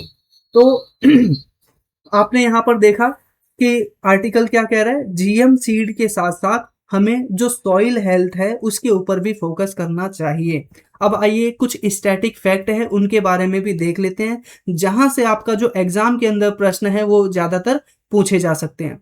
तो सबसे पहले कॉटन के प्रोडक्शन में इंडिया वर्ल्ड के लार्जेस्ट पोजीशन पर हमें देखने को मिलता है इन टर्म्स ऑफ एरिया। ध्यान रखिएगा, मैं इन टर्म्स ऑफ एरिया बात कर रहा हूँ। ठीक है, पहले हम हुआ करते थे लार्जेस्ट प्रोड्यूसर, लेकिन अब हमारा क्या है, जो स्थान के मामले में तो अभी भी नंबर 1 है, लेकिन क्वालिटी के मामले में नंबर 3 नंबर 4 पर आ चुके हैं। इसी के साथ साथ यहाँ पर हमें देखने को मिलता है ये जो कॉटन है वो एक प्रकार का कैश क्रॉप है। ठीक है, ध्यान रखिएगा, जो क्रॉप होते हैं वो काफी प्रकार के होते हैं। एक होता है basically food crop, food crop में आपका मेज, ग्रेन, राइस, ये सारी चीजें आती हैं। ठीक है, जिसको एडिबल क्रॉप भी बोला जाता है। तो एक होती है एडिबल क्रॉप जिसको खाया जाता है, और दूसरा होता है cash crop. Cash crop basically ऐसी चीजें होती हैं जिनको कमर्शियल बेस पर उगाया जाता है। ठीक है, जिसको बेसिकली क्या है, खाया नहीं जाता डायरेक्ट वे में, बस उनको उगाया ही इसी वजह से जाता है ताकि उनको फैक्ट्रियों के अंदर किसी चीज का उत्पादन करने के लिए बनाया जा सके।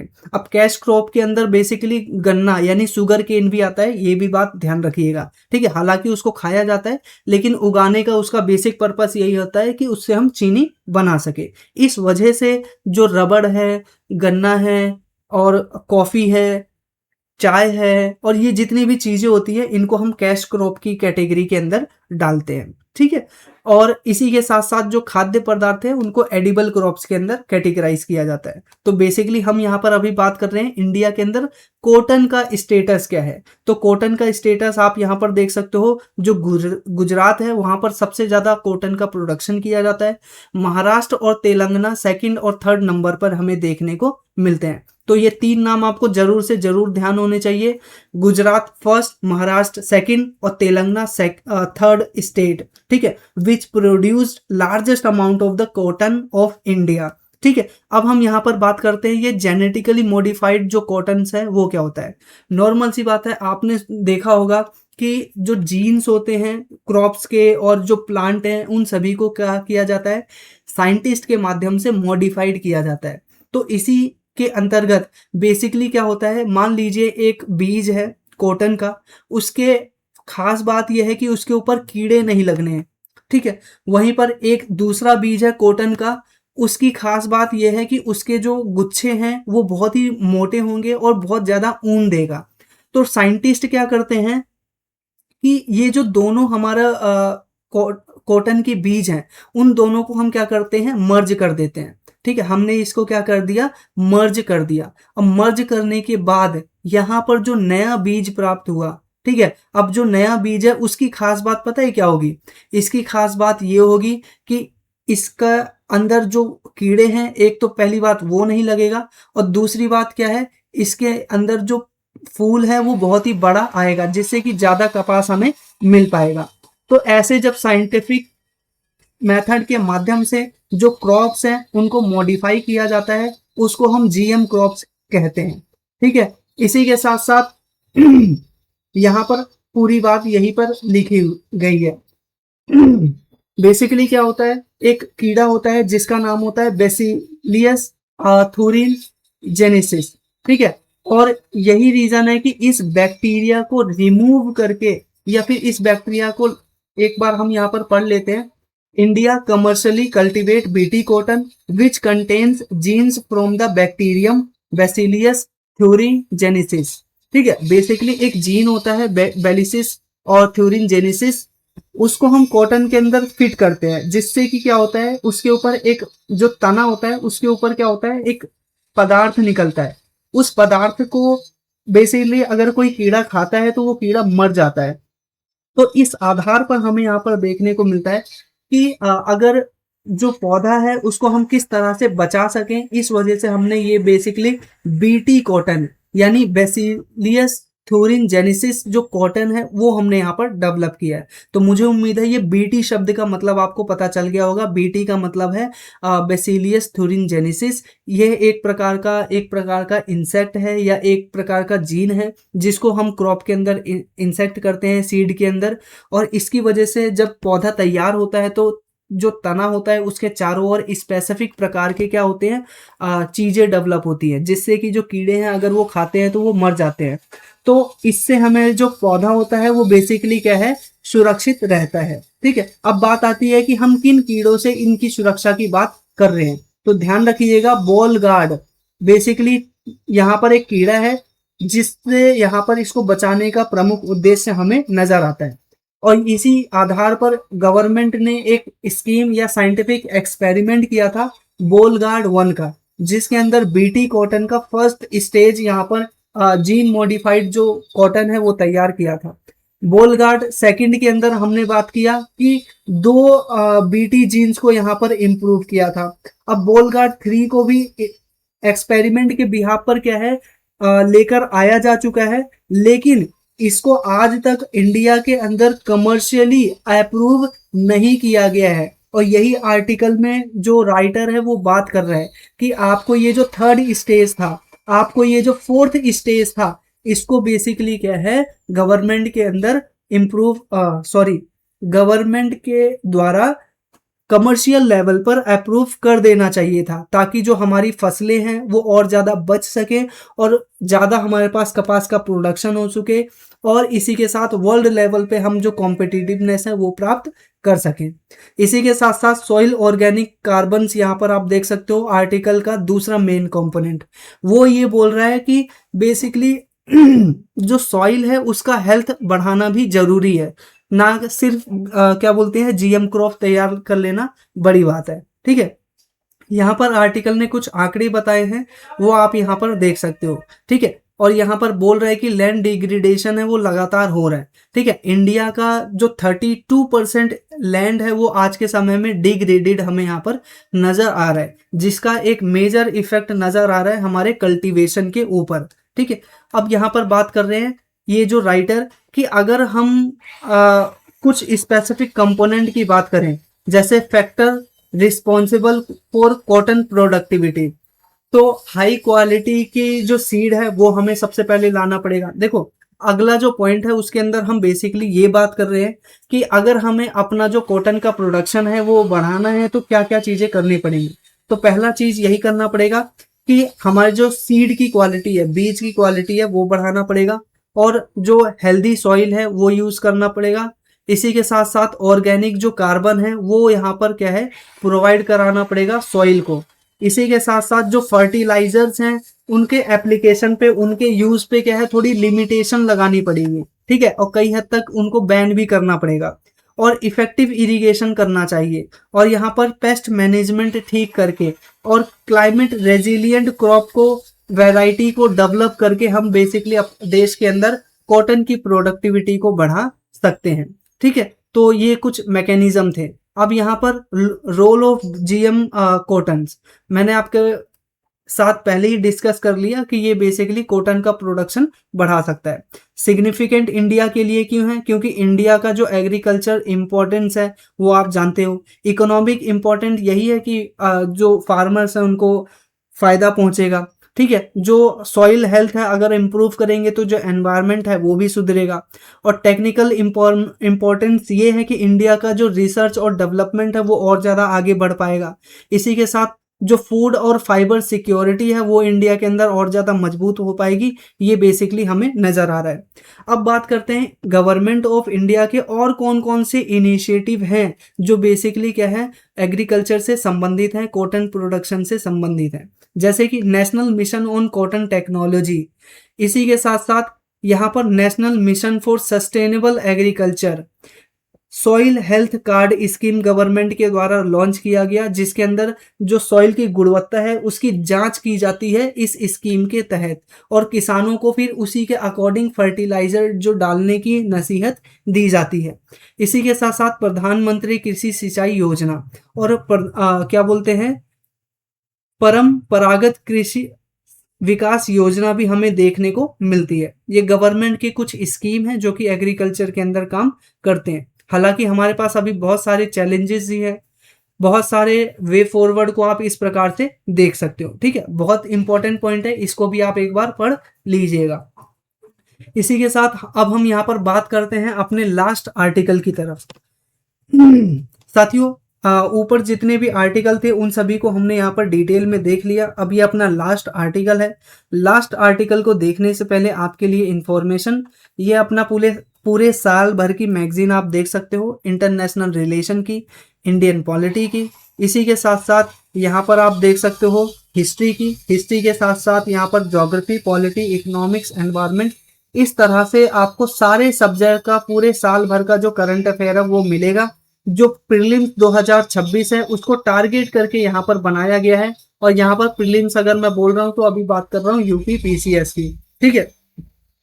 यूपी पीसीएस का अभी यहाँ पर क्या है, पीसीएस, उसका अभी एग्जाम आने वाला है, तो इसकी वजह से यहाँ पर ये जो मैगजीन है आप यहाँ पर देख सकते हो। अगर आप इस पूरे साल भर की जो करंट अफेयर मैगजीन है उसको प्राप्त करना चाहते हो, या फिर जो यूपीएससी 2027 है उसके लिए भी तैयारी कर रहे हो, तो इस करंट अफेयर के ग्रुप से आप यहाँ पर जुड़ सकते हो, जो कि करंट अफेयर का वन स्टॉप सॉल्यूशन है, जिसके अंदर डेली बेस पर करंट अफेयर, जैसा कि आप पीडीएफ में देख रहे हो, वीकली, मंथली और पूरे साल भर का करंट अफेयर, जैसा कि अभी आपने देखा मैगजीन के फॉर्म में अलग अलग सब्जेक्ट का, वो आपको यहाँ पर एक ही स्थान पर मिलेगा। और ये सारी चीजें होंगी 499 में, ठीक है। इस ग्रुप के अंदर आप ज्वाइन करेंगे और अनलिमिटेड टाइम के लिए आप इसको ज्वाइन करके रख सकते हैं, यानी जब तक आपका एग्जाम क्लियर नहीं हो सकता आप इस ग्रुप को ज्वाइन करके रख सकते हैं। सिंपल सा ग्रुप ज्वाइन करने के लिए व्हाट्सएप नंबर दिया गया है, इसके ऊपर मैसेज कर सकते हैं। इसी के साथ साथ यहाँ पर आप जो email ID, not email ID बल्कि आपका ये जो टेलीग्राम आईडी है, इसके ऊपर क्यूआर कोड को स्कैन करके कांटेक्ट कर सकते हैं, ठीक है। तो हमने यहाँ पर चीज़ों को डिटेल में देख लिया। अब बात करते हैं लास्ट आर्टिकल की। साथियों, ये अपना ओसीआई है, कार्ड है, गवर्नमेंट ऑफ इंडिया के माध्यम से ईओसीआई कार्ड को यहाँ पर लॉन्च किया गया है। अब ईओसीआई कार्ड का बेसिकली आप सिंपल सा मतलब समझ सकते हो। पहले जो ओसीआई कार्ड हुआ करता था हार्ड कॉपी में, अब उसको इलेक्ट्रॉनिक फॉर्म में डेवलप कर दिया है और गवर्नमेंट के द्वारा लॉन्च किया गया है। इसी वजह से हमें ये न्यूज़ में देखने को मिल रहा है। अब बात आती है सबसे पहले ये ओसीआई कार्ड होता क्या है, ठीक है, या फिर कुछ स्टैटिक फैक्ट पहले देख लेते हैं कि ओसीआई स्कीम आखिरकार होता क्या है। साथियों, ओसीआई की फुल फॉर्म है ओवरसीज सिटीजन ऑफ इंडिया। साथियों, इंडिया के ऐसे सिटीजन जो भारत से बाहर रह रहे हैं, और ये जो पूरा का पूरा स्कीम है वो हमें सिटीजनशिप अमेंडमेंट एक्ट 2005 के अंतर्गत हमें यहाँ पर देखने को मिलता है। साथियों यहाँ पर ये भी ध्यान रखना है कि ये जो ओसीआई कार्ड होल्डर्स हैं इनको basically life long visa provide किया जा सकता है। यानी ओसीआई कार्ड अगर जिसके पास हो उसकी सबसे खास बात ये होती है कि वो भारत के अंदर कितने भी बार आ सकता है और जा सकता है। इसी के साथ इसको बहुत सारी प्रिविलेज प्राप्त होती है टैक्स के फॉर्म में और जमीन खरीदने से भी संबंधित। इसी के साथ साथ यहाँ पर आप ध्यान रखिएगा, एग्जाम में यहाँ से प्रश्न बना के पूछेगा कि क्या ओसीआई ये डिफाइन करता है कि वो इंडिविजुअल है उसके पास दोहरी नागरिकता है। तो यहाँ पर आपको ध्यान रखना होगा कि ओसीआई ये नहीं दर्शाता कि भारत या फिर वो जो आदमी है उसके पास दोहरी नागरिकता है। ठीक है, ओसीआई सिर्फ कार्ड जो है वो सिर्फ और सिर्फ क्या है, एक प्रकार से जो अपने एंसेस्टर्स हैं उनके बेसिकली रूट्स हैं और जो नई जनरेशन है उनको कनेक्ट करने के लिए, ठीक है, यहाँ पर एक स्कीम यहाँ पर गवर्नमेंट के माध्यम से लॉन्च किया गया है। ठीक है, और ये जो पूरा सिस्टम है वो मिनिस्ट्री ऑफ होम अफेयर्स के अंतर्गत आता है और इसको सिटीजनशिप अमेंडमेंट एक्ट 1955 के तहत रेगुलेट किया जाता है। ठीक है, अब यहाँ पर बात करते हैं कि ओसीआई के लिए एलिजिबल कौन है। साथियों कोई भी व्यक्ति, ठीक है, जो 26 जनवरी 1950 यानी जब भारत का संविधान लागू हुआ था उससे पहले भारत के क्या बोलते हैं बाहर रहता था, यानी a foreign national who was eligible to become an Indian citizen on 26 January 1950। ठीक है, इनको बेसिकली यहाँ पर अधिकार है कि वो ओसीआई कार्ड के लिए अप्लाई कर सकते हैं। 26 जनवरी 1950 से पहले जिसके पास ये अधिकार था कि वो भारत की नागरिकता के लिए अप्लाई कर सकते हैं, वो इंडिविजुअल आज के समय में ओसीआई कार्ड के लिए अप्लाई कर सकते हैं। इसी के साथ साथ यहाँ पर हमें नजर आता है कि a person who was an Indian citizen और belong to a territory that became part of India after independent.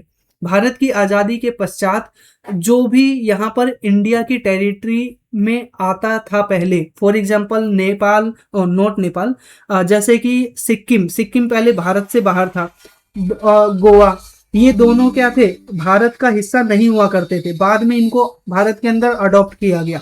तो यहाँ वाले लोग जो यहाँ पर रहा करते थे और भारत के लोग जो यहाँ पर पहले रहा करते थे वो सभी अगर क्या बोलते हैं बाहर विदेशों में शिफ्ट हो गए हैं तो उन सभी को इंडिया के अंदर ओसीआई कार्ड के लिए अप्लाई करने की इजाज़त है। यहाँ तक कि जो उनके बच्चे हैं और जो ग्रैंड चिल्ड्रंस हैं वो भी यहाँ पर अप्लाई कर सकते हैं। ठीक है, तो ये सारी चीज़ों को आप देख सकते हो। अब यहाँ पर बात आती है कि ओसीआई के लिए जो पाकिस्तान है और बांग्लादेश है वो अप्लाई नहीं कर सकते, या फिर वो कंट्री जिसको इंडियन गवर्नमेंट के द्वारा नोटिफाई किया गया है कि इस कंट्री के लोग को हम यहाँ पर ओसीआई कार्ड नहीं देंगे। ठीक है, यहाँ पर आप इस प्रकार से सिस्टम को देख सकते हो। ठीक है, बांग्लादेश और यहाँ पर पाकिस्तान को क्यों एक्सक्लूड किया गया है, क्योंकि आप देखोगे बांग्लादेश और पाकिस्तान भारत की आज़ादी से पहले सारे एक ही थे। अगर ऐसे में हम ओसीआई कार्ड उन इंडिविजुअल को देने लग गए जो भारत और पाकिस्तान और बांग्लादेश में रहते हैं तो इससे क्या होगा, पूरा बांग्लादेश और पूरा पाकिस्तान ओसीआई कार्ड के लिए अप्लाई कर देगा, क्योंकि वो भी तो एक समय के लिए भारत का हिस्सा थे।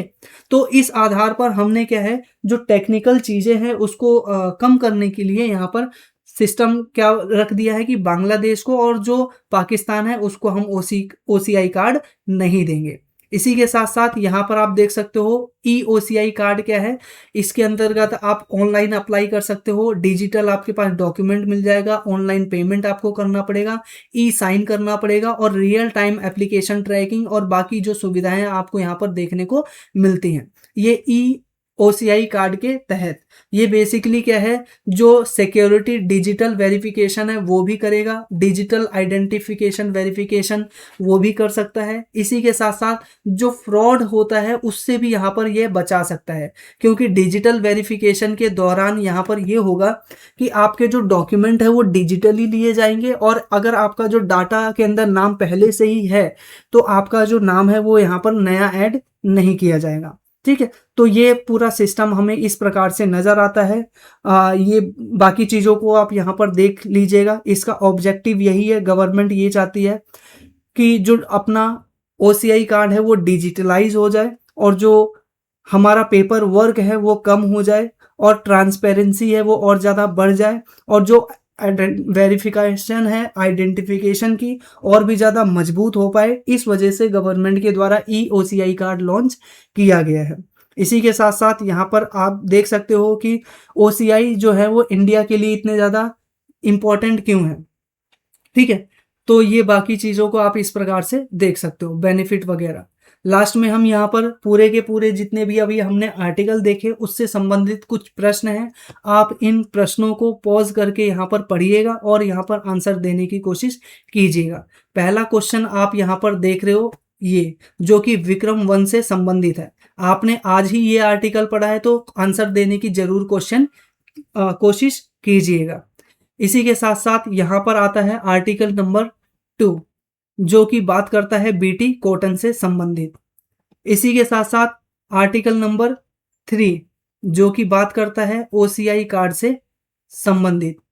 फिर इसी के साथ आर्टिकल नंबर 4 जो कि बात करता है इंडिया के अंदर जो माइन और मिनरल से संबंधित रेगुलेशन है उनसे संबंधित। इसी के साथ साथ आर्टिकल 5 जो कि बात करता है व्हाट्सएप के द्वारा अभी नया सिस्टम लॉन्च किया गया है उससे संबंधित। ठीक है, तो ये 5 आर्टिकल के ऊपर क्वेश्चंस थे। आप इन सभी क्वेश्चंस का जो जवाब है वो कमेंट बॉक्स में जरूर दीजिएगा ताकि आप जो एक्टिव वे में सारी चीज़ों को रिकॉल कर पाएँ। लास्ट में जाते जाते इन्फॉर्मेशन, अगर आप इस ग्रुप से ज्वाइन करना चाहते हैं तो आप यहाँ पर व्हाट्सएप नंबर दिया गया है, इसको यहाँ पर कांटेक्ट कर सकते हैं। इसी के साथ साथ मुझे उम्मीद है आपको यह जो वीडियो है वो ज़रूर पसंद आई होगी। अगर वीडियो पसंद आई है तो वीडियो को लाइक कर लीजिएगा, चैनल को सब्सक्राइब कर लीजिए। रेगुलर बेस पर सुबह 10 बजे द हिंदू इंडियन एक्सप्रेस का करंट अफेयर सेशन देखने के लिए। इसी के साथ साथियों मिलते हैं आपसे नेक्स्ट वीडियो में, तब तक के लिए नमस्कार।